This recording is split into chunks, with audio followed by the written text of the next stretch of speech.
Hello guys, welcome to study master. मैं हूं आपका फ्रेंड जीएस राय। तो फ्रेंड्स, ये हमारे मई 2021 के करंट अफेयर हैं। आपको एक्सक्लूसिव क्वेश्चंस करवाए जाएंगे। तो मेरे पास काफी स्टूडेंट्स के डाउट आ रहे थे कि सर, ज्यादातर जो इंस्टीट्यूशन है, जो यूट्यूब पे हैं, काफी लोग पढ़ा रहे हैं करंट अफेयर को। क्या करते हैं, डेली जो है 1 से 2 घंटे की क्लास होती है, या फिर डेली 10 से 20 क्वेश्चंस करवा देते हैं। या फिर कई लोग क्या करते हैं, टॉप 300 क्वेश्चन, टॉप 500 क्वेश्चन, वो तो भाई करवा के निकल लेते हैं। अब याद किसको करने पड़ते हैं? याद करने पड़ते हैं स्टूडेंट्स को। तो स्टूडेंट्स कहते हैं कि सर, अगर मान लो 6 महीने के क्वेश्चंस हमें करने पड़ जाएं और हर एक महीने के टॉप 500 करवाए जा रहे हैं, तो 3000 क्वेश्चंस तो यही हो गए। तो इतने याद कैसे रखेंगे? तो बहुत बड़ी प्रॉब्लम है। तो मैं स्टूडेंट्स के लिए एक अलग से सीरीज लेकर आया हूं, जो कि करंट अफेयर के लिए स्पेशली रहेगी। आपको हर एक मंथ के टॉप 50 क्वेश्चंस करवाए जाएंगे, टॉप मोस्ट 50 क्वेश्चंस, जो कि मोस्ट इंपॉर्टेंट है, जहां से आपके एग्जाम में क्वेश्चन बन सकते हैं। कई बार आपको क्या लगेगा कि सर, ये तो इररिलेवेंट पढ़ा रहे हो, लेकिन कहीं ना कहीं वो एग्जाम पॉइंट ऑफ व्यू से इंपॉर्टेंट जरूर होगा, क्योंकि उसके पीछे की खबर एग्जाम के लिए बहुत इंपॉर्टेंट रहती है। इस पूरे पैटर्न को समझा गया कि एग्जाम में किस तरह से क्वेश्चन बनता है, तो उसमें से आपको टॉप 50 क्वेश्चन करवाए जाएंगे। ये वीडियो मई 2021 की करंट अफेयर की है। करंट अफेयर एमसीक्यूज हैं। ये जितने भी एग्जाम्स नीचे यहाँ पर लिखे गए हैं, चाहे वो यूपी पीसीएस हो, चाहे वो एचसीएस हो, चाहे वो पंजाब पुलिस का एग्जाम हो, चाहे वो हरियाणा पुलिस का एग्जाम हो, चाहे वो एसएससी हो, एचएसएससी हो, यूपी पीसीएस हो, कोई भी एग्जाम हो, यहाँ पर आपको जो है मोस्ट इंपॉर्टेंट क्वेश्चन यहाँ पर मैं करवाऊंगा। अभी देखिए, मई की वीडियो है, इसके बाद आपको आगे जून की वीडियोस मिलेंगी, जुलाई की आपको हर मंथ की वीडियोस मिलती जाएंगी। पीछे जो है मैं जनवरी 2021 तक आपको लेके चलूंगा, सारी वीडियोस आपके पास लेके आऊंगा। अभी ये मई की वीडियो है, आपको अप्रैल की वीडियो जल्द मिल जाएगी। डिस्क्रिप्शन बॉक्स में चेक कर लेना। और इसके बाद मार्च की, फरवरी की, जनवरी की सारी वीडियोस मैं आपको प्रोवाइड करवा दूंगा। ठीक है, चलिए शुरू करते हैं। कोई भी डाउट हो तो प्लीज मुझे बता देना कमेंट बॉक्स में। और आपको ये हमारा इनिशिएटिव कैसा लगा, प्लीज हमें इसके बारे में पॉजिटिव रिस्पांस दीजिए, ताकि जिन बच्चों को फायदा हुआ, ताकि मैं कम से कम उनके लिए तो हम लोग ये वीडियो सीरीज जारी रख सकें। ठीक है, फर्स्ट क्वेश्चन आपकी स्क्रीन पर देखिए आ चुका है। किस संस्थान ने प्रस्ताव दिया है कि भारत को किस संस्थान ने प्रस्ताव दिया है कि भारत को फेम सेकंड प्रदान करने के अलावा इलेक्ट्रिक वाहनों की खरीद पर अतिरिक्त प्रोत्साहन देना चाहिए? तो भाई, फेम सेकंड एक फेम आई थी यहाँ पर, गवर्नमेंट स्कीम, जिसके अंदर की जो इलेक्ट्रिकल व्हीकल्स थे, उनको यहाँ पर बढ़ावा दिया जाना था। तो अभी फेम सेकंड आ चुका है। इसको इलेक्ट्रिकल वाहनों की खरीद पर अतिरिक्त प्रोत्साहन देने के लिए किस संस्थान ने प्रस्ताव दिया है? तो ऑप्शन देखिए, नीति आयोग, जीएसटी परिषद, वित्त आयोग यहाँ पर, और सोसाइटी ऑफ ऑटोमोबाइल मैन्युफैक्चरर। तो नीति आयोग ने कहा है, क्या कहा है देख लीजिए। नीति आयोग ने कहा है कि इसको जो है प्राथमिक क्षेत्र ऋण, प्राइमरी सेक्टर लैंडिंग। अगर आपने इकोनॉमी ध्यान से पढ़ी हो, इकोनॉमी में आपके जो है 7 सेक्टर इनलिस्ट किए गए हैं, जो कि प्राइमरी सेक्टर हैं, जिनको कि लोन दिया जाना चाहिए। बैंकों का, कमर्शियल बैंक्स का 40% जो है प्राइमरी सेक्टर में लोन दिया जाना चाहिए। और प्राइमरी सेक्टर के अंदर 18% सिर्फ और सिर्फ एग्रीकल्चर पर लोन दिया जाना चाहिए। 18% से जो 8% है, वो जो बिल्कुल गरीब और छोटे किसान हैं, उनको दिया जाना चाहिए। तो पहले क्या, इकोनॉमी में 7 सेक्टर थे, अभी कितने हो गए हैं? 8 सेक्टर बनाने की बात की जा रही है। 8वां सेक्टर किसको? कि जो लोग इलेक्ट्रिकल व्हीकल्स लेना चाहते हैं, उनके लिए यहाँ पर प्राइमरी सेक्टर लोन दिए जाने चाहिए। तो ये यहाँ पर लिखा हुआ, आप लोग ये पढ़ लीजिए। तो इसका आंसर क्या है? नीति आयोग। तो किस संस्थान ने प्रस्ताव दिया है कि भारत को फेम सेकंड प्रदान करने के अलावा इलेक्ट्रिक वाहनों की खरीद पर अतिरिक्त प्रोत्साहन देना चाहिए? तो किसने कहा है? ये नीति आयोग ने। अब इसके बाद आपका क्या काम है, आप लोग नीति आयोग के बारे में जाकर सारी चीजें पढ़ लीजिए। नीति आयोग क्या है, फॉर्मेशन कब हुई, और इसके सीईओ कौन है, ये क्वेश्चन यहाँ पर बन जाते हैं, और इसके चेयरमैन कौन है, ये सारी चीजें आप लोग इसके बारे में पढ़ लीजिए थोड़ा सा, ताकि यहाँ से क्वेश्चन बने तो आपका डाउट क्लियर हो जाए। और पढ़ने के बाद आप लोग जो है कमेंट में जरूर बता दिया करो कि इस चीज का ये आंसर है। इससे आपकी भी रिवीजन होती रहेगी, और हमें भी लगेगा कि ठीक है, आप लोग पार्टिसिपेट कर रहे हैं क्लास में। सेकंड क्वेश्चन देखिए। विश्व स्तर पर सबसे मूल्यवान बीमा ब्रांडों की शीर्ष 10 सूची में किस भारतीय बीमा कंपनी को शामिल किया गया है? तो भाई, जो टॉप 10 कंपनीज हैं बीमा के लिए, तो उसमें भारत की किस कंपनी का नाम है? देखिए, UIIC, LIC, NIA, या फिर NICL। तो किसका नाम है? LIC। LIC फुल फॉर्म क्या है? लाइफ इंश्योरेंस कॉर्पोरेशन, जीवन बीमा निगम। तो इसकी इस्टेब्लिशमेंट कब हुई थी? 1956 में। और इसका हेडक्वार्टर कहाँ है? मुंबई के अंदर। ये याद रखना। और टॉप मोस्ट कंपनी कौन है? टॉप 10 कंपनियां LIC। नेक्स्ट क्वेश्चन देखिए। वित्तीय प्रणाली को हरित करने के लिए नेटवर्क किस सम्मेलन में शुरू किया गया था? तो वित्तीय प्रणाली देखिए यहाँ पर, the network for greening the financial system was launched eight which conference, तो किस कॉन्फ्रेंस में इसको लॉन्च किया गया था, यहाँ पर देखिए 1992 रियो अर्थ समिट, 2014 संयुक्त राष्ट्र जलवायु शिखर सम्मेलन, 2017 पेरिस वन प्लेनेट समिट या फिर 2018 ग्लोबल क्लाइमेट एक्शन समिट। तो वित्तीय प्रणाली को हरित करने के लिए 2017 में पेरिस वन प्लेनेट समिट हुई थी। उसके अंदर जो है ये देख लीजिए यहाँ पर, वित्तीय प्रणाली को हरित करने के लिए नेटवर्क दिसंबर 2017 को पेरिस वन प्लेनेट शिखर सम्मेलन में लॉन्च किया गया था। यह केंद्रीय बैंकों और पर्यवेक्षकों का एक समूह है जो वित्तीय क्षेत्र में सर्वोत्तम प्रथाओं को साझा करने और पर्यावरण और जलवायु जोखिम प्रबंधन के विकास में योगदान करने के लिए तैयार था। भारतीय रिजर्व बैंक ने हाल ही में एक सदस्य के रूप में एनजीएफएस समूह में शामिल हुआ है। तो अभी देखिए आपके माइंड में क्वेश्चन आ रहा हो कि ये 2017 का क्वेश्चन है, तो अभी क्यों? क्योंकि आरबीआई ने NGFS network for greening the financial system की सदस्यता हाल ही में जो है ग्रहण की है, इसका मेंबर बन गया है। तो एक क्वेश्चन ये बनता है कि पेरिस वन प्लेनेट समिट कब हुआ था? 2017 में। और आरबीआई इसका सदस्य कब बना एनजीएफएस का? तो 2021 में। तो ये क्वेश्चन यहाँ पर आपके लिए बन सकते हैं इस क्वेश्चन से। वीडियो को पॉज करके ये पूरा पढ़ लिया करो, इंग्लिश के स्टूडेंट तो इंग्लिश में पढ़ा करो, हिंदी के स्टूडेंट हो तो हिंदी में पढ़ लिया करो। इसके अलावा अगर आपको पीडीएफ चाहिए जनवरी 2021 से लेकर जून 2021 तक की, अगर आपको पीडीएफ चाहिए तो डिस्क्रिप्शन बॉक्स में लिंक दिया गया है, वहां से जाके आप इसकी पीडीएफ कंबाइंड पीडीएफ डाउनलोड कर सकते हैं। बेनिन कांस्य मूर्तियों का एक समूह है जो मूल रूप से वर्तमान समय के लिए किस देश में पाया जाता है? तो यहाँ पर एक बेनिन ब्रोंज ग्रुप स्कल्पचर है, बेनिन ब्रोंज। पहला तो ये आपको पता होना चाहिए कि बेनिन कांस्य मूर्तियां किस देश से संबंधित है? अल्बानिया, नाइजीरिया, बुल्गारिया या फिर ग्रीस। तो ये किस देश से संबंधित है? Nigeria. Benin bronze are a group of sculpture from which country? Nigeria. तो ये नाइजीरिया से है, ये ध्यान रखना, ये सुर्खियों में है। ऐसा क्यों? क्योंकि यहाँ पर काफी मूर्तियां हैं जो यहाँ पर दूसरे देशों को बेची गई हैं। तो जर्मनी ने ये मूर्तियां वापस करने की घोषणा की है, तो इसलिए यहाँ पर न्यूज के अंदर था। भारतीय सेना ने किस राज्य में पहले हरित सौर ऊर्जा दोहन संयंत्र का उद्घाटन किया है? Indian army has inaugurated the first green solar energy harnessing plant in which state? Rajasthan, Sikkim, Punjab या फिर गुजरात। कहाँ पर किया गया है? सिक्किम के अंदर। चलिए एक क्वेश्चन आपके पास है, सिक्किम की जो सीमा है वो किस किस दूसरे देश को लगती है? सिक्किम अपनी सीमा किस किस देश के साथ साझा करता है? तो आपको याद रहेगा कि सिक्किम में इंडियन आर्मी ने ग्रीन सोलर एनर्जी का जो प्लांट तैयार किया है। और एक और क्वेश्चन है, India has fixed A target of producing 165 gigawatt of renewable energy by 2022। तो 2022 तक जो है 175 गीगावाट अक्षय ऊर्जा उत्पादन का लक्ष्य रखा गया है। ये भी एग्जाम्स में जनरली पूछ लिया जाता है कि कितनी एनर्जी? 175 गीगावाट। नेक्स्ट क्वेश्चन देखो यहाँ पर, परिणति नायक एक भारतीय खिलाड़ी हैं जो टोक्यो ओलंपिक के लिए किस खेल में योग्य हैं?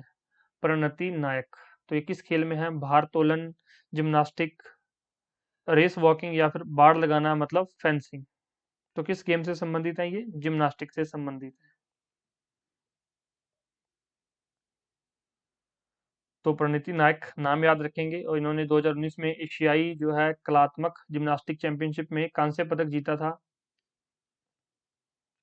तुर्की ने किस प्रकार की फर्मों को मनी लॉन्ड्रिंग रोधी और आतंकवादी वित्त पोषण विनियमन के दायरे में लाया है? तो तुर्की ने किस प्रकार की फर्मों को मनी लॉन्ड्रिंग रोधी और आतंकवाद वित्त पोषण विनियमन के दायरे में लेकर आया है? Pharmaceutical firm. अब ये तो सिंपल सा क्वेश्चन है कि फार्मास्यूटिकल को मनी लॉन्ड्रिंग या आतंकवाद के जो है दायरे में क्यों लेकर आएंगे? मनी एक्सचेंज फर्म हो सकता है, विदेशी मुद्रा फर्म, या फिर क्रिप्टो करेंसी ट्रेडिंग फर्म। तो बिल्कुल सही आंसर क्या है? क्रिप्टो करेंसी ट्रेडिंग फंड, क्योंकि ट्रेडिंग फर्म। अब ये एंटी मनी लॉन्ड्रिंग क्या है यहाँ पर, कि जो ये क्रिप्टो करेंसी है, ये जो सेंट्रल बैंक होता है किसी भी स्टेट का, किसी भी राज्य का, स्टेट का मतलब है किसी भी देश का, सेंट्रल बैंक है जो, जैसे कि भारत का आरबीआई है। आरबीआई क्रिप्टो करेंसी को रेगुलेट नहीं कर सकता, तो आरबीआई को नहीं पता कि भारत से कितना पैसा क्रिप्टो करेंसी के फॉर्म में बाहर जा रहा है और कितना पैसा अंदर आ रहा है। उसी तरह तुर्की ने भी इसको क्या कर दिया कि ये आतंकवाद और वित्त पोषण के दायरे में लेकर आएंगे इसको, क्रिप्टो करेंसी को। इनको पता होना चाहिए पैसा कहाँ से आ रहा है और कहाँ पे जा रहा है। नेक्स्ट देखिए, व्यक्तिगत उपयोग के लिए ऑक्सीजन सांद्रता के आयात पर आईजीएसटी की नई दर क्या है? What is the new rate of IGST interstate GST applicable to import of oxygen concentrator for personal use? 5%, 10%, 12% या फिर 18%? देखिए, आपको पता है कि अभी हाल ही में कोरोना की जो दूसरी लहर है उसने काफी परेशान किया लोगों को, काफी उससे लोग जो है हताहत हुए हैं। तो क्या है, ऑक्सीजन की डिमांड बहुत बढ़ गई। तो पहले ऑक्सीजन पर क्या था, 28% ऑक्सीजन को रखा गया था 28% जीएसटी की स्लैब में, लेकिन अब इसको किसमें कर दिया गया, 28% से घटाकर इसको 12% में लेकर आए हैं, ताकि लोगों को ऑक्सीजन जो है सस्ते रेट में मुहैया करवाई जा सके। तो राइट आंसर क्या है, सी 12%। यूको आधारित बायोडीजल मिश्रित डीजल की पहली आपूर्ति को हाल ही में हरी झंडी दिखाकर रवाना किया गया है। तो यूसीओ क्या है, यूसीओ की फुल फॉर्म क्या है? अभी न्यूज के अंदर है लेटेस्ट, तो यूको का सीधा पूछ लिया जाएगा कि क्या है UCO. First supply of UCO based biodiesel blended diesel was flagged off recently. What is UCO, UCO? Options: unused cooking oil, used cooking oil, utilized cooking oil या फिर नन ऑफ द अबव। तो right answer क्या है, used cooking oil. UCO का full form क्या है, used cooking oil. और इसमें एक क्वेश्चन और बन सकता है, वो देख लीजिए यहाँ पर। यूको आधारित बायोडीजल मिश्रित डीजल की पहली आपूर्ति को हाल ही में इंडियन ऑयल के टिकरी कलां टर्मिनल्स नई दिल्ली से हरी झंडी दिखाई गई है। तो कहाँ से ये इंडियन ऑयल के द्वारा भेजा गया है? उद्घाटन समारोह की अध्यक्षता किसने की? पेट्रोलियम एवं प्राकृतिक गैस तथा इस्पात मंत्री धर्मेंद्र प्रधान ने की है। तो ये भी क्वेश्चन यहाँ से पूछा जा सकता है कि इस उद्घाटन की अध्यक्षता किसने की? पेट्रोलियम एवं प्राकृतिक गैस तथा इस्पात मंत्री पहला ये। दूसरा सीधा आपसे पूछ सकता है कि ये मंत्री कौन से हैं, धर्मेंद्र प्रधान। ये क्वेश्चन यहाँ से पूछा जा सकता है। नेक्स्ट क्वेश्चन देखिए, चैनल द्वीप समूह इंग्लिश चैनल में एक द्वीप समूह है जो किन दो देशों के बीच स्थित है? तो जो चैनल द्वीप है, Channel Islands are a archipelago in the English Channel located between which two countries? तो कौन सी दो कंट्रीज के बीच में है इंग्लिश चैनल? ऑप्शन देखिए, फ्रांस और यूके, फ्रांस और इटली, फ्रांस और कनाडा, इटली और जर्मनी। तो क्या आंसर है, फ्रांस और यूके है, जिसके चैनल द्वीप जो है इन दो देशों के बीच में है, फ्रांस और यूके के मध्य है। तो आप ये पढ़ सकते हैं सारा। इसमें मतलब बेसिकली इसमें क्या दिया गया है, इसमें आपको पूरी एक्सप्लेनेशन दी गई है कि ये क्वेश्चन इंपॉर्टेंट क्यों है। अगर आपको ये जानना है कि ये क्वेश्चन इंपॉर्टेंट क्यों है, तो ये पूरा यहाँ पर पॉज करके इसको पढ़ लिया करो। इंग्लिश वाले स्टूडेंट इंग्लिश में पढ़ सकते हैं, हिंदी वाले स्टूडेंट्स हिंदी में पढ़ सकते हैं कि ये क्वेश्चन यहाँ पर क्या कर रहा है, इसकी इंपॉर्टेंस क्या है। अंतर्राष्ट्रीय अग्निशामक दिवस हर साल कब मनाया जाता है? When is International Firefighter Day observed every year? तो किस दिन ये मनाया जाता है यहाँ पर? 1 मई, 4 मई, 10 मई या 15 मई? तो ये फिर 4 मई को मनाया जाता है, बी आंसर है।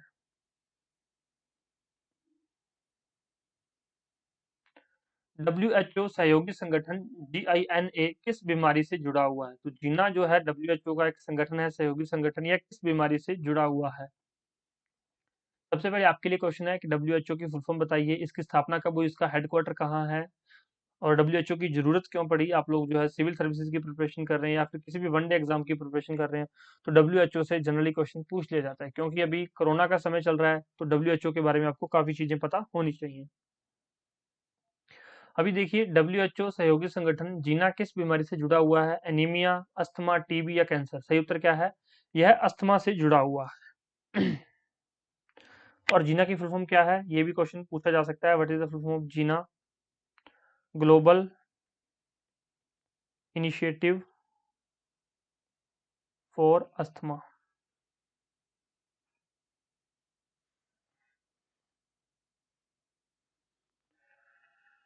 तो विश्व अस्थमा दिवस का आयोजन ग्लोबल इनिशिएटिव फॉर अस्थमा द्वारा किया जाता है। यह 1993 में स्थापित एक विश्व स्वास्थ्य संगठन सहयोगी संस्था है। तो जीना की स्थापना कब की गई थी? 1993 के अंदर की गई थी। और दुनिया भर में अस्थमा के बारे में जागरूकता बढ़ाने के लिए हर साल 5 मई को विश्व अस्थमा दिवस का आयोजन किया जाता है। तो ये भी क्वेश्चन पूछा जा सकता है कि विश्व अस्थमा दिवस कब मनाया जाता है? तो 5 मई को मनाया जाता है। इससे पहले मैंने क्या क्वेश्चन पूछा था? इससे पहले मैंने पूछा था कि अंतर्राष्ट्रीय अग्निशामक दिवस कब मनाया जाता है? तो 4 मई को मनाया जाता है। तो ऐसे क्वेश्चन पूछे जाते हैं। और अगर आपसे पूछूं कि रविंद्रनाथ टैगोर जी का जन्म किस दिन मनाया जाता है, तो 6 मई को मनाया जाता है। ये भी मैंने क्वेश्चन आपको करवाए हुए हैं, तो आपको पता होगा। क्वेश्चन सीरीज जो चल रही है, जीके जीएस क्वेश्चन सीरीज, उसमें आपको सारी चीजें अच्छे से करवाता हूँ मैं। तो जीके जीएस की क्वेश्चन सीरीज आप लोग देख लीजिए, डिस्क्रिप्शन बॉक्स में मैं लिंक आपको प्रोवाइड करवा दूंगा। और इस वर्ष का जो थीम क्या है, अस्थमा की गलतफहमी को उजागर करना, अनकवरिंग अस्थमा मिसकंसेप्शंस। तो ये इस साल का जो है थीम है, तो ये थीम भी आप लोग याद कर सकते हैं। किस संगठन ने वैश्विक ई कॉमर्स रिपोर्ट 2019 का अनुमान जारी किया है? किस संगठन ने वैश्विक ई कॉमर्स रिपोर्ट 2019 का अनुमान जारी किया है? तो किसने किया है ये? अंतर्राष्ट्रीय मुद्रा कोष, एशियाई विकास बैंक, यूएनसीटीएडी, विश्व व्यापार संगठन। तो किसने किया ये? यूएनसीएटीडी। चलिए यूएनसीटीएडी की फुल फॉर्म देख लीजिए। United nation conference on trade and development. तो ये क्वेश्चन भी कई बार पूछ लिया जाता है। इसका हेडक्वार्टर कहाँ है? जिनेवा, स्विट्जरलैंड में। आप बताइए इसकी फॉर्मेशन कब हुई थी, इसकी स्थापना कब हुई थी? डक बिल्ड डायनासोर की एक नई प्रजाति जो कि यामाटोसारस इजानागी की खोज किस देश में की गई थी? तो एक डायनासोर की नई प्रजाति खोजी गई है, ये इसका नाम है, थोड़ा सा अजीब सा नाम है, देख लीजिए। तो ये किस कंट्री में खोजी गई है? ऑप्शन देखिए, चीन, ग्रीस, जापान या इंडोनेशिया। तो ये जापान में खोजी गई है। सिंपल सा क्वेश्चन है। मई 2021 तक किसी भी भारतीय राज्य केंद्र शासित प्रदेश की सबसे लंबे समय तक सेवा करने वाली महिला मुख्यमंत्री कौन है? जे जयललिता, ममता बनर्जी, मायावती या शीला दीक्षित। तो ममता बनर्जी फिर से जो है सरकार बना ली इन्होंने, तो शायद आपके माइंड में आ रहा होगा कि ये आंसर है, लेकिन सही उत्तर क्या है? शीला दीक्षित। तो शीला दीक्षित जो है कांग्रेस से थी और इन्होंने जो है दिल्ली के अंदर 15 साल सीएम पद को संभाला है।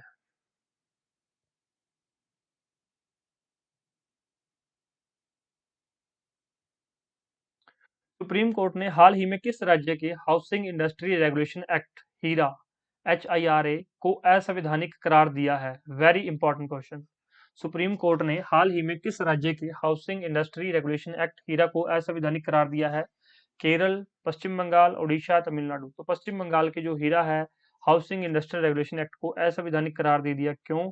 क्योंकि सुप्रीम कोर्ट ने क्या कहा कि सेंटर की और जो स्टेट की रेगुलेशन है, वो दोनों के आपस में क्या कर रहे हैं, मतभेद हो रहा है उन दोनों का। जो केंद्र की रियल एस्टेट है पॉलिसी है, उसका मतभेद हो रहा है रेरा। तो इसलिए उन्होंने क्या किया, इस संस्था को क्या कर दिया, यहाँ पर असंवैधानिक करार दे दिया हीरा को।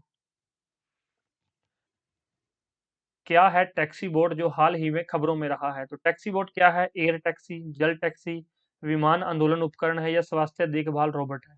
तो टैक्सी बोर्ड क्या है? एक एयरक्राफ्ट मूवमेंट इक्विपमेंट है। क्या है टैक्सी बोर्ड?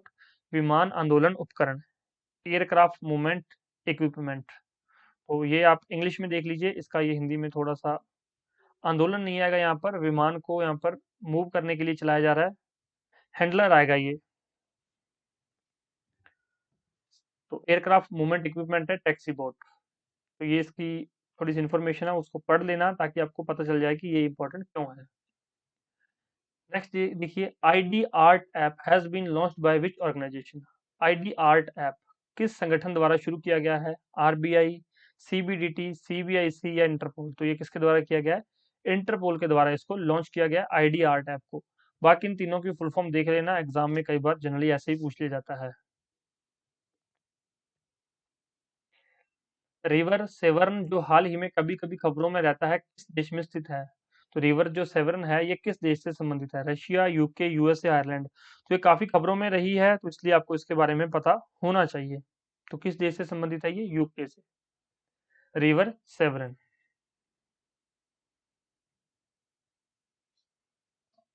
इस संस्थान ने महामारी के प्रति सार्वजनिक स्वास्थ्य प्रतिक्रिया को बढ़ाने के लिए 12 सदस्यीय राष्ट्रीय कार्यबल का गठन किया है? किस संस्थान ने महामारी के प्रति सार्वजनिक स्वास्थ्य प्रतिक्रिया को बढ़ाने के लिए 12 सदस्यीय राष्ट्रीय कार्यबल NTF का गठन किया है? नीति आयोग, स्वास्थ्य मंत्रालय, भारत का सर्वोच्च न्यायालय या फिर आरबीआई। तो किसने किया है? भारत के न्यायालय सुप्रीम कोर्ट ऑफ इंडिया ने एक 12 सदस्यीय 12 मेंबर्स की एक नेशनल टास्क फोर्स गठित की है, जो कि इसके बारे में जानकारी इकट्ठा करेगी और इसको जो बारे में जो है लोगों को अवगत करवाएगी। तो अब मान लो आपने ये क्वेश्चन नहीं पढ़ा, तो आप लोग ये तो टिक कर ही नहीं सकते कि सुप्रीम कोर्ट का इसमें क्या लेना देना है, सुप्रीम कोर्ट का क्या रोल है। लेकिन सुप्रीम कोर्ट का बहुत बड़ा रोल है। आप लोग शायद स्वास्थ्य मंत्रालय लगाएंगे या फिर आप लोग नीति आयोग टिक करके आ जाएंगे, लेकिन ऐसे क्वेश्चन एग्जाम में पूछ लिए जाते हैं। किस देश ने एक नया मतदाता कानून लाने का प्रस्ताव रखा है जिसमें मतदाताओं को अपनी पहचान साबित करने की आवश्यकता है? पहले क्या होता था कि आप लोग जाओ, अगर आपका नाम है वोटर लिस्ट में तो आप लोग क्या करते हैं, वोट डाल सकते हैं। लेकिन अभी क्या है, देश ने एक नया मतदाता कानून लिया है कि आपको वहां पर अपनी आइडेंटिटी, अपने आप को प्रूव करना पड़ेगा कि ये मेरी ही आईडी है और ये मैं हूँ। जैसे कि आप लोग भारत के अंदर जाते हैं, आपका नाम वोटर लिस्ट में होता है, उसके बाद आपको अपना आईडी कार्ड दिखाना पड़ता है, या तो वोटर कार्ड दिखाना पड़ता है वोट डालने के लिए, या फिर आईडी कार्ड कोई भी, चाहे वो लाइसेंस हो, चाहे वो आधार कार्ड हो, कुछ भी वहां पर आपको दिखाना पड़ेगा। इस तरह का ये कानून भारत में पहले से ही लागू है। अभी ऐसा कानून किस देश में लागू किया गया है, तो ऐसा कानून यूके में लागू किया गया है कि आपको अपनी आइडेंटिटी वहां पर प्रूव करनी पड़ेगी। भारत में ये पहले से प्रूव करनी पड़ती है। इसमें एक और चीज दी गई यहाँ पर, इस कदम को देश के लोकतंत्र के लिए खतरे के तौर पर भी देखा जा रहा है। लेकिन ऐसी कोई बात नहीं है, सही आदमी वोट दे तो वही सही है। विश्व बैंक के प्रवासन और विकास संक्षिप्त के अनुसार किस देश ने 2020 में सबसे अधिक प्रेषण प्रवाह दर्ज किया है? As per World Bank migration and development brief, which country registered the highest remittance inflow in 2020? तो किस देश ने किया है? भारत ने सबसे ज्यादा रेमिटेंस इनफ्लो किया है 2020 के अंदर। कितना किया है? 83 बिलियन डॉलर। किस देश ने अरब सागर में आए चक्रवात के लिए तोक्ता नाम गढ़ा है? अरब सागर में एक चक्रवात आया है, तोकते। अब तोकते या तोकता आप खुद एडजस्ट कर लेना। तो इसका नाम किस कंट्री ने दिया है? भारत, श्रीलंका, म्यांमार या फिर पाकिस्तान? तो इसका नाम इस बार किसने दिया है? म्यांमार ने दिया है। और ये भी पूछा जा सकता है कि तोकता नाम का जो चक्रवात है ये किस सागर में आया? अरब सागर में, हिंद महासागर में, और वहां पे और भी कोई ऑप्शन दे सकता है, तो ये अरब सागर में आया है। और इससे किस किस स्टेट को फर्क पड़ेगा? तो इस अरब सागर में आए इस चक्रवात के कारण गुजरात, महाराष्ट्र, गोवा और दक्षिण कोंकण क्षेत्र में भारी बारिश होने की संभावना है। इस संगठन ने अमेरिकी डॉलर स्थित सिक्का लॉन्च करने का प्रस्ताव रखा है। तो अमेरिकी डॉलर है, इसके ऊपर एक सिक्का बनाया जा रहा है, तो वो किस संगठन ने इसको लॉन्च करने की बात की है? ऑर्कुट, अमेजन, डाइम एसोसिएशन या फिर विश्व बैंक? अमेरिकी डॉलर पर सिक्का लॉन्च करने का जो है प्रपोजल है, ये किसने रखा है? देख लीजिए यहाँ पर, यह है डाइम एसोसिएशन ने रखा है। इस राज्य के कैबिनेट ने मौजूदा कानून को पुराना बताते हुए राज्य के लिए नए जेल नियम को मंजूरी दे दी है? किस राज्य के कैबिनेट ने मौजूदा कानून को पुराना बताते हुए अपने राज्य के लिए नए जेल नियम को मंजूरी दे दी है? महाराष्ट्र, हरियाणा, उड़ीसा या पंजाब? तो यह भी किसने किया है? पंजाब ने कहा है कि जो जेल कानून है वो बहुत पुराने हैं, जेल के नियम है वो बहुत पुराने हैं, अभी इनको नए जो है कानून का मसौदा तैयार कर दिया गया है। तो पंजाब सरकार की कैबिनेट ने जेल अधिनियम 1894 के प्रावधानों के तहत पंजाब जेल नियम 2021 को मंजूरी दे दी है। इससे पहले जो 1996 में इसको अमेंड किया था, बदलाव किए थे, और पंजाब सरकार कह रही है कि जो हमारे जेल के नियम है बहुत पुराने हो चुके हैं और इनको तत्काल अपग्रेड करने की जरूरत है। तो क्वेश्चन इस तरह से भी बन सकता है कि 2021 में जो है पंजाब सरकार कैबिनेट ने किस अधिनियम को संशोधित किया? तो जेल अधिनियम 1894 को ही संशोधित करके 2021 का बनाया गया है। नेक्स्ट क्वेश्चन देखो यहाँ पर, खिड़की के पास बैठी महिला किस कलाकार की प्रसिद्ध पेंटिंग है? खिड़की के पास बैठी महिला किस कलाकार की प्रसिद्ध पेंटिंग है? Pablo Picasso, Leonardo da Vinci, Vincent van Gogh, Salvador Dali? तो किसकी है? Pablo Picasso. पश्चिम घाट में संकिक की एक नई प्रजाति पाई गई है। एक संकिक क्या होता है?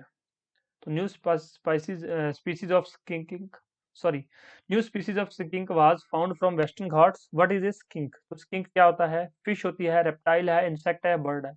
तो भाई जो स्किंक है ये एक रेप्टाइल है, एक सरीसृप है।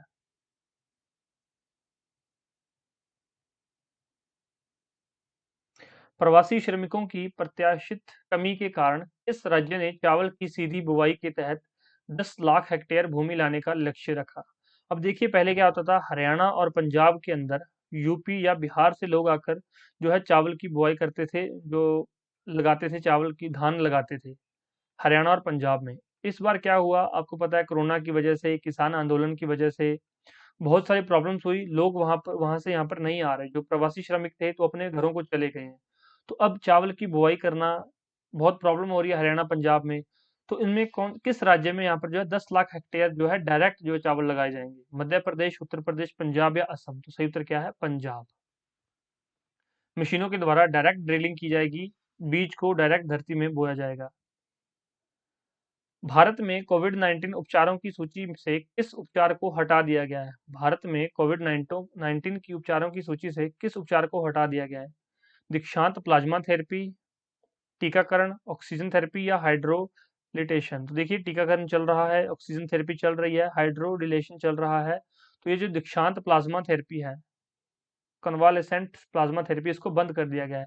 ये माना जा रहा है कि यह कोरोना के उपचार में इतनी जो है लाभदायक नहीं है, तो इसलिए इसको बंद कर दिया गया है। किस देश ने पेरिस शिखर सम्मेलन की मेजबानी की है? काफी इंपॉर्टेंट क्वेश्चन है। जो अफ्रीका को कोविड महामारी से निपटने में मदद करने की योजना पर सहमत हुआ? तो ये देखिए कि किस देश ने पेरिस शिखर सम्मेलन की मेजबानी की है? तो किस देश ने की है? फ्रांस ने। सही उत्तर क्या है? सी। याद रखिए, पेरिस शिखर सम्मेलन की मेजबानी किसने की है? फ्रांस ने की है। और एक और क्वेश्चन पूछा जा सकता है कि फ्रांस के राष्ट्रपति कौन है? तो इमैनुअल मैक्रोन। फ्रांसीसी राष्ट्रपति कौन है? Emmanuel Macron. कोविड 19 रोगियों की नियमित निगरानी सुनिश्चित करने के लिए किस भारतीय राज्य ने हिट कोविड ऐप लॉन्च की है? हिट कोविड ऐप किस राज्य ने लॉन्च किया है? बिहार, उड़ीसा, पश्चिम बंगाल या फिर कर्नाटक? तो यह बिहार ने लॉन्च किया। हिट का क्या मतलब है? Home isolation tracking. इसलिए यहाँ पर हिट ट्रैकिंग, ये जो हिट एप्लीकेशन को लॉन्च किया गया किस सरकार के द्वारा? बिहार सरकार के द्वारा। कि जो लोग घर में हैं उनकी ट्रैकिंग की जा सके कि उनका ऑक्सीजन लेवल कितना है, उनको अभी क्या प्रॉब्लम हो रही है, वो सारी चीजें जो है वहां पर जाकर लोग, जो डॉक्टर साहब, वो नोट डाउन करेंगे और एप्लीकेशन में अपडेट करेंगे, ताकि दूसरे लोगों को इसके बारे में जानकारी मिलती रहे। हाल ही में चर्चा में रहा new big five project. New big five project क्या है? हाल ही चर्चा में रहा न्यू बिग फाइव प्रोजेक्ट क्या है? मेट्रो रेल परियोजना, वन्यजीव फोटोग्राफी परियोजना, टीकाकरण परियोजना, उपग्रह परियोजना? तो देखिए, हाल ही में चर्चा में रहा न्यू बिग फाइव प्रोजेक्ट क्या है? वन्यजीव फोटोग्राफी परियोजना है। न्यू बिग फाइव प्रोजेक्ट एक अंतरराष्ट्रीय पहल है जिसमें 5 जानवरों की तस्वीरें लेने के लिए दुनिया भर में 250 से अधिक फोटोग्राफर, संरक्षणवादी और वन्यजीव दान शामिल हैं।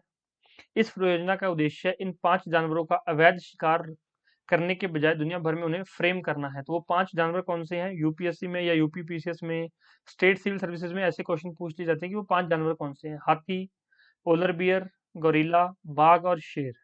और काजीरंगा राष्ट्रीय उद्यान के 2 जानवर इसमें शामिल हैं। और इसमें जो है वन हॉर्न राइनो सूची से बाहर है, वो यहाँ सूची में नहीं है। तो एक क्वेश्चन आपके लिए कि काजीरंगा नेशनल पार्क किस स्टेट में है?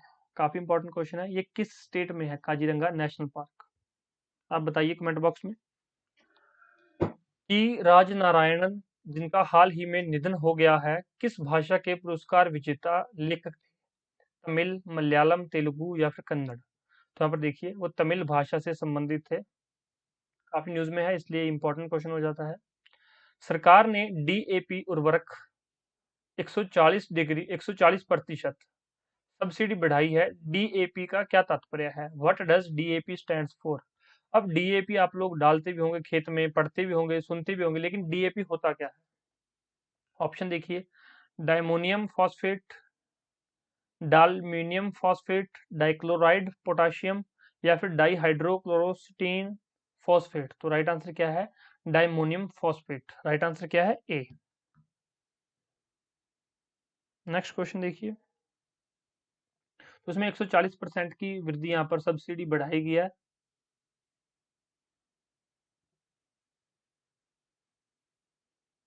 तो पहले ये जो यहाँ पर प्रति बैग पे 500 रुपये सब्सिडी दी जा रही थी, अब लोग क्या किया है, अब 1200 रुपये प्रति बैग यहाँ पर सब्सिडी दी जा रही है। तो 140% के यहाँ पर हाइक दी गई है, इंक्रीज किया गया पर बैग।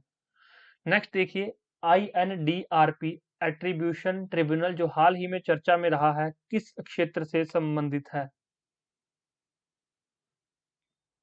INDRP एट्रीब्यूशन ट्रिब्यूनल जो हाल ही में चर्चा में रहा है किस क्षेत्र से संबंधित है? पर्यावरण के मुद्दे से, डोमेन नाम के मुद्दे से, साइबर सुरक्षा मुद्दे से, संपत्ति शीर्षक मुद्दे से। तो ये डोमेन के नेम से रिलेटेड ये जो है, ध्यान रखना, INDRP, in domain name dispute resolution policy. IN domain name dispute resolution policy जो है डोमेन नेम से है, तो साफ यहाँ पर दिखाया जा रहा है डोमेन नेम। अगर आपको INDRP की फुल फॉर्म पता है तो आप इसका आंसर कर पाएंगे, तो INDP की फुल फॉर्म याद रख लेना। नेक्स्ट क्वेश्चन देखो, hive to honey traceability project किस योजना का हिस्सा है? हाइव टू टंग ट्रेसेबिलिटी परियोजना किस योजना का हिस्सा है? राष्ट्रीय मधुमक्खी पालन और शहद मिशन, राष्ट्रीय बांस मिशन, सतत कृषि के लिए राष्ट्रीय मिशन, राष्ट्रीय सौर मिशन, या फिर राइट आंसर क्या है? राष्ट्रीय मधुमक्खी पालन और शहद मिशन, हाइव टू टंग। सरकार ने देश में मीठी क्रांति के लक्ष्य को प्राप्त करने के लिए वैज्ञानिक मधुमक्खी पालन के लिए समग्र प्रचार और विकास के लिए राष्ट्रीय मधुमक्खी पालन और शहद mission NBHM national bee keeping and honey mission नामक केंद्रीय क्षेत्र की योजना को मंजूरी दी है। NBHM के तहत देश में मधुमक्खी पालन के विकास के लिए 2020-21 से लेकर 22-23 तक 500 करोड़ रुपए का अनुमान लगाया गया है, जो कि देश में लगभग 10,000 लोगों ने, जो मधुमक्खी पालक है, उन्होंने खुद को इसके तहत रजिस्टर करवाया है। नेक्स्ट देखिए, डिपकोवान किस संगठन द्वारा विकसित एक एंटीबॉडी डिटेक्शन आधारित किट है? Dipcovan is an antibody detection based kit developed by which organisation? अगर आप लोग थोड़ा सा न्यूज़पेपर पढ़ते हैं तो ये बड़ा आसान क्वेश्चन है आप सबके लिए। इसरो, DRDO, हेल या भेल? तो ये DRDO के द्वारा यहाँ पर लॉन्च किया गया है, विकसित किया गया है डिपकोवन।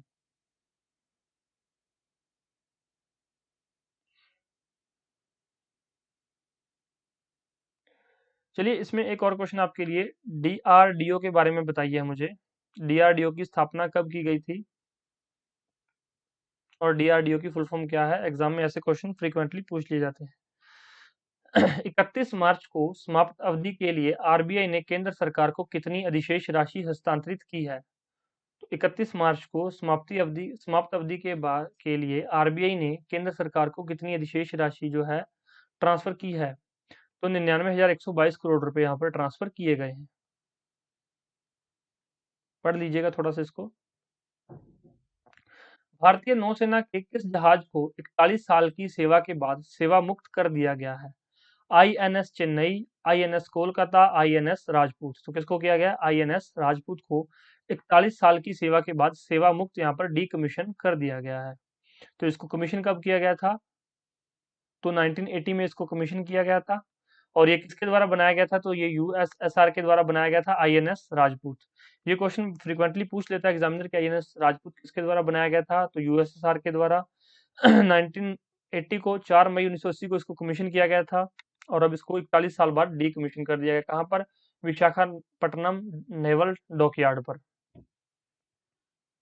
नेक्स्ट देखिए, ब्लैक फंगस का क्लिनिकल नाम क्या है? ब्लैक फंगस का क्लिनिकल नाम क्या है? ब्लैक फंगस आपको पता है, जिनको कोरोना हुआ है उनको काफी दिनों तक ऑक्सीजन लगी रही और ऑक्सीजन लगने की वजह से क्या हो गया, जो, सॉरी ये मेरा यहाँ पर थोड़ी सी ड्राइंग खराब है, तो नोज के अंदर यहाँ पर ऑक्सीजन लगी हुई थी, तो जो अंदर यहाँ पर आपकी वेन्स थी या जो अंदर पाइप्स थी, इसके अंदर क्या हो गया, यहाँ पर मॉइस्चर इकट्ठा हो गया, इसके अंदर ब्लैक फंगस हो गया है। तो ब्लैक फंगस एक अलग से फिर बीमारी हो गई पैदा, जिनको काफी लंबे समय तक ऑक्सीजन दी जा रही थी, उनको ब्लैक फंगस हो गया। तो ब्लैक फंगस का यहाँ पर क्लिनिकल नाम पूछा गया है, क्या यहाँ पर?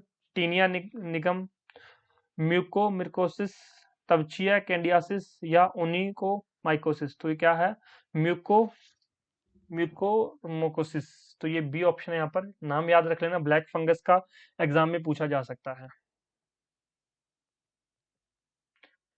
सेबी द्वारा निर्धारित वैकल्पिक निवेश निधि और भारत में उद्यम पूंजी द्वारा विदेशी निवेश की नई सीमा क्या है? तो भाई सबसे पहले तो ये सेबी देख लेना, सेबी क्या चीज है। सेबी के बारे में एग्जामिनर पूछ लेता है, इकोनॉमी में काफी इंपॉर्टेंट है ये टॉपिक, तो वहां पर देख लीजिए सेबी की फुल फॉर्म क्या है, सेबी कब स्थापित हुआ था, इसका हेडक्वार्टर कहाँ है, इसका काम क्या है।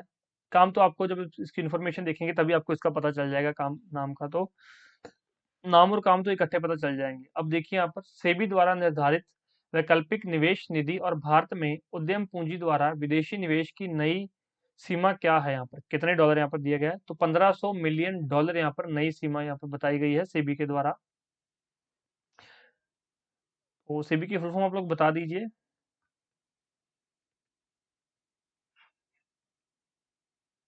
Securities and exchange board of India. Establishment कब की गई थी? 12 अप्रैल 1992 को। हेडक्वार्टर कहाँ है? मुंबई के अंदर। तो जो मैं कहता हूँ थोड़ा सा देख लिया करो, उसके बारे में थोड़ा पढ़ लिया करो, ताकि एग्जाम में अगर उससे रिलेटेड कोई क्वेश्चन हो तो वो आपका गलत ना हो। नेक्स्ट देख लो। माउंट न्यारा न्यारागोंगो किस देश से स्थित है? माउंट न्यारागोंगो किस देश से संबंधित है? नाइजीरिया, अल्बानिया, कॉन्गो या फिर यूएसए? तो जो माउंट है, माउंट न्यारागोंगो, ये किस देश से संबंधित है? कॉन्गो से। तो अभी यहाँ पर क्या हुआ है? एक लावा फटा है, यहाँ पर वोल्केनो इरप्ट हुआ है। इसके कारण काफी वहाँ पर घर और राजमार्ग नष्ट हो गए, इसलिए इंपॉर्टेंट है कि ये जो माउंट है ये किस देश में है? कॉन्गो के अंदर। तो यहाँ वेल्कोनो वोल्केनोज वहाँ पर इरप्ट हुए हैं, तो उसके बारे में थोड़ा सा ये पढ़ लीजिए। इन्फॉर्मेशन दी गई है सारी। और जब आप लोग पीडीएफ डाउनलोड करेंगे तो उसमें आपको सारी चीजें मिल जाएंगी। पीडीएफ आप डिस्क्रिप्शन बॉक्स में लिंक दिएगा, वहां से जाके डाउनलोड कर सकते हैं। फिल मिकेल्सन किस खेल में एक प्रमुख चैंपियनशिप जीतने वाले सबसे उम्रदराज खिलाड़ी बन गए हैं? फिल मिकेल्सन किस खेल में एक प्रमुख चैंपियनशिप जीतने वाले सबसे उम्रदराज खिलाड़ी बन गए हैं? टेनिस, गोल्फ, स्क्वैश या टेबल टेनिस? तो वो किससे संबंधित है? गोल्फ से संबंधित। नाम याद रखना, फिल मिकेल्सन किस खेल से संबंधित है? गोल्फ से संबंधित है। इस देश ने हाल ही में भारत के साथ मुक्त व्यापार वार्ता के लिए परामर्श प्रक्रिया शुरू की है? किस देश ने भारत के साथ मुक्त व्यापार वार्ता, जो कि फ्री ट्रेड टॉक्स है, शुरू कर दिए हैं? यूएसए, यूके, ऑस्ट्रेलिया या फिर फ्रांस? तो किसने किए हैं? यूके ने। यहाँ पर मैंने अभी तक 3-4 क्वेश्चंस करवाए जिनका आंसर यूके है, तो यूके काफी इंपॉर्टेंट है। यूके के बारे में सारी इन्फॉर्मेशन देख कर चले जाना, यूके से काफी क्वेश्चन पूछे जा सकते हैं। ऐसा नहीं है कि एक ही एग्जाम में सारे क्वेश्चन पूछे जाएंगे, डिफरेंट डिफरेंट एग्जाम्स में डिफरेंट डिफरेंट क्वेश्चंस पूछे जाएंगे। अब देखिए, जैसे मैं आपको बताता हूँ एक एग्जांपल से, पीएसएसबी है, पंजाब स्टेट बोर्ड के। अभी इनके एग्जाम्स होने, काफी एग्जाम्स हो रहे हैं इसके अभी। इसके अलावा पंजाब पुलिस के एग्जाम्स है, हरियाणा पुलिस के एग्जाम्स हैं, सब इंस्पेक्टर है, कांस्टेबल है, एचएसएससी के वेरियस एग्जाम्स हो रहे हैं, एचसीएस के एग्जाम होने जा रहा है, यूपी पीसीएस, यूपी के और बहुत सारे एग्जाम्स हैं, बिहार के अंदर बहुत सारे एग्जाम्स हैं, Bihar police sub inspector, UP का सब इंस्पेक्टर। तो डिफरेंट डिफरेंट एग्जाम्स हैं और क्वेश्चंस जो है यहीं से बनेंगे सारे क्वेश्चंस। तो इनको ध्यान से पढ़ के चले जाओ। ये जो मैं क्वेश्चन करवा रहा हूँ, अगर डायरेक्ट नहीं आएगा तो इससे रिलेटेड जो भी फैक्ट करवाया गया उस फैक्ट से संबंधित आपको क्वेश्चन आपके एग्जाम में मिल जाएगा। तो इसको ध्यान से देख लेना। जो मैं वीडियो सीरीज लेकर आ रहा हूँ, जून तक आपको 6 वीडियोज मिलेंगी। जनवरी की एक वीडियो मिलेगी, फरवरी की एक वीडियो, मार्च, अप्रैल, मई, जून, ये मई की वीडियो चल रही है, जून की मिल जाएगी, अप्रैल, मार्च, फरवरी, जनवरी। 6 वीडियोज मिलेंगी आपको। 300 क्वेश्चंस करवाऊंगा मैं, टॉप 300। और आपको पता है करंट अफेयर के 5 to 10 क्वेश्चंस रहते हैं। तो इन 300 में से आपके 7 से 8 कवर हो जाएंगे। 2 क्वेश्चंस तो रह भी गए तो कोई प्रॉब्लम नहीं है, लेकिन 7 से 8 कवर हो जाएंगे, ये चीज गारंटेड है। नेक्स्ट देखिए, किस अंतरिक्ष एजेंसी ने अर्थ सिस्टम ऑर्बिट सॉरी किस अंतरिक्ष एजेंसी ने अर्थ सिस्टम ऑब्जर्वेटरी विकसित करने का प्रस्ताव रखा है? NASA, ESA, ISRO, Roscosmos? देखिए, ये नासा, ईएसए, इसरो, रोसकोस्मोस। तो देख लीजिए, नासा किस कंट्री की है, ईएसए किस कंट्री की है, इसरो किस कंट्री की है, ये किस कंट्री की? कई बार क्या होता है, मैच द फॉलोइंग में पूछ लेता है। स्टूडेंट्स को पता ही नहीं होता, आप लोग बुक्स पढ़ते रहते हो, लेकिन क्वेश्चन ऐसा बन सकता है कि मैच द फॉलोइंग में आ जाएगा कि नासा भाई बताओ किस देश की है, ईएसए किस देश की है, इसरो किस देश की है, और रोस्कोसमोस किस देश की है। वैसे तो नाम से पता चल रहा है कि नासा यूएसए की, ईएसए इसरो भारत की, रोस्कोसमोस रशिया। तो ये आप लोग जाकर एक बार गूगल कर लो, चीजों को देख लो और कमेंट बॉक्स में बता दो, ताकि दूसरे बच्चों की भी हेल्प हो जाए। तो यहाँ पर किस अंतरिक्ष एजेंसी ने अर्थ सिस्टम ऑब्जर्वेटरी विकसित करने का प्रस्ताव यहाँ पर रखा है? तो किसने रखा है? ये नासा ने। नासा कब बना था? 1958 में, और इसका हेडक्वार्टर कहाँ है? वॉशिंगटन डीसी में। इन्होंने क्या किया है, धरती के 3D मॉडल को तैयार किया है, और वहां पर पता लगाएंगे कि क्लाइमेट चेंज, डिजास्टर मिटिगेशन और ये सारी चीजों के बारे में ये पहले ही बता सकते हैं। नेक्स्ट है, विशाख मई के महीने में पूर्णिमा का दिन है, किस धर्म का पवित्र दिन है? जो विशाख है यहाँ पर, full moon in the month of May is the sacred day of which religion? Sikh धर्म, जैन धर्म, बौद्ध या इस्लाम? तो ये बौद्ध धर्म से संबंधित है। तो बौद्ध धर्म से संबंधित जितने भी क्वेश्चन हैं वो जाकर आप लोग देख लीजिएगा एक बार। बौद्ध धर्म वाला एक बार चैप्टर पढ़ लीजिए, या फिर मैंने वीडियो अपलोड किया वो वीडियो देख लीजिए, ताकि आपका यहाँ से क्वेश्चन गलत ना हो। नेक्स्ट देखिए, national AI portal, India AI portal is an initiative of which union ministry? तो नेशनल एआई पोर्टल, अब आर्टिफिशियल इंटेलिजेंस की बात हो रही है, तो एक कौन इसका पोर्टल लॉन्च करेगा? विज्ञान प्रौद्योगिकी मंत्रालय, इलेक्ट्रॉनिक्स और आईटी मंत्रालय, संचार मंत्रालय या फिर रक्षा मंत्रालय? तो नेशनल एआई पोर्टल है तो किस मंत्रालय के द्वारा किया गया है? इलेक्ट्रॉनिक्स और आईटी मंत्रालय के द्वारा इस पोर्टल की पहल की गई है। तो 28 मई 2021 को यहाँ पर लॉन्च किया गया है। इसकी पहली वर्षगांठ मनाएगी, सॉरी, राष्ट्रीय एआई पोर्टल ने 28 मई 2021 को अपनी पहली वर्षगांठ मनाई है, और ये 28 मई 2020 को लॉन्च किया गया था। नेक्स्ट देखिए, राष्ट्रीय कैडेट कोर, कोर नहीं यहाँ पर कॉप्स आएगा। राष्ट्रीय कैडेट कॉर्प्स का मुख्यालय कहाँ स्थित है? मुंबई, नई दिल्ली, कोचीन या विशाखापट्टनम? तो राष्ट्रीय नेशनल कैडेट कॉर्प्स का मुख्यालय कहाँ पर है? नई दिल्ली में। सही उत्तर क्या है? न्यू दिल्ली। इसकी स्टैब्लिशमेंट कब हुई थी? 16 अप्रैल 1948 को इसकी स्टैब्लिशमेंट हुई थी नेशनल कैडेट कॉर्प्स की। और इसका मोटो क्या है? एकता और अनुशासन, यूनिटी एंड डिसिप्लिन। ये मोटो से भी क्वेश्चन पूछा गया, इसलिए मैंने यहाँ पर आपको जो है लिस्ट कर दिया गया है। प्रसारकों की शीर्ष संस्था इंडियन ब्रॉडकास्टिंग फाउंडेशन (आईबीएफ) का नया नाम क्या है? प्रसारकों की शीर्ष संस्था इंडियन ब्रॉडकास्टिंग फाउंडेशन का नया नाम क्या है? Indian broadcasting union, Indian broadcasting and digital foundation, भारतीय प्रसारण और ओटीटी संघ, नेशनल डिजिटल ब्रॉडकास्टिंग फेडरेशन? तो क्या नाम है नया? Indian broadcasting and digital foundation, जो कि पहले क्या था? इंडियन ब्रॉडकास्टिंग फाउंडेशन था। अब उसका नया नाम क्या किया गया है? सीधा क्वेश्चन भी पूछ सकता है कि इंडियन ब्रॉडकास्टिंग फाउंडेशन का नया नाम क्या रख दिया गया है? Indian broadcasting and digital foundation. बस इतना सा चेंज किया गया, एंड डिजिटल फाउंडेशन लगाया गया है। राइट आंसर है बी। पहले नाम था आईबीएफ, अब क्या कर दिया है? आईबीडीएफ। नेक्स्ट क्वेश्चन देखिए, डेग हैमर्सकोल्ड मेडल किस क्षेत्र से संबंधित है? डैग हैमर्सकोल्ड मेडल किस क्षेत्र से संबंधित है? फोटोग्राफी, वास्तुकला, शांति स्थापना या खेल? तो यह शांति स्थापना से संबंधित है। तो ये किसके द्वारा दिया जाता है? यूनाइटेड नेशन के द्वारा दिया जाता है, पीस कीपर। और ये इंपॉर्टेंट इन्फॉर्मेशन है, आप लोग यहाँ से पढ़ सकते हैं। तो ये थे हमारे टॉप मोस्ट जो है 50 क्वेश्चंस। तो आपको अगर इसमें से कोई भी डाउट हो किसी क्वेश्चन में, तो आप लोग नीचे कमेंट करके पूछ सकते हैं। और इसकी पीडीएफ डाउनलोड करने के लिए डिस्क्रिप्शन बॉक्स में लिंक दिया गया, वहां से जाकर आप इसकी पीडीएफ जो है डाउनलोड कर सकते हैं। Practice can make you succeed, practice करने के लिए हमारी फ्री जो है वीडियो कोर्स चल रहा है जीके जीएस का। आपको डेली वहाँ पर 25 क्वेश्चन मॉर्निंग में, 25 क्वेश्चन इवनिंग में प्रोवाइड करवाए जाते हैं। इसके अलावा टेस्ट सीरीज के लिए, स्टडी मटेरियल के लिए, नोट्स के लिए आप लोग हमारे ये फ़ोन नंबर हैं, कॉल कर सकते हैं, व्हाट्सएप पे मैसेज कर सकते हैं, टेलीग्राम पे मैसेज कर सकते हैं, 9896160956। आपके फीडबैक हमारे लिए बहुत ज़रूरी है। कमेंट कीजिए, लाइक कीजिए, शेयर कीजिए वीडियो को, सब्सक्राइब कर लीजिए, ताकि जब भी कोई नई वीडियो अपलोड हो आपको उसका नोटिफिकेशन मिल जाए। और अब बताइए आपको कि ये इनिशिएटिव हमारा कैसा लगा, कि मई के टॉप मोस्ट 50 क्वेश्चंस हमने आपको करवाए हैं। इसके अलावा जून के क्वेश्चंस करवाएं, या पहले आपको जो है अप्रैल के क्वेश्चंस करवाएं? बताइए, अप्रैल के पहले करने हैं या पहले जून के करने हैं? बताइए हमें। चलिए, थैंक यू सो मच, मिलते हैं नेक्स्ट लेक्चर में। धन्यवाद।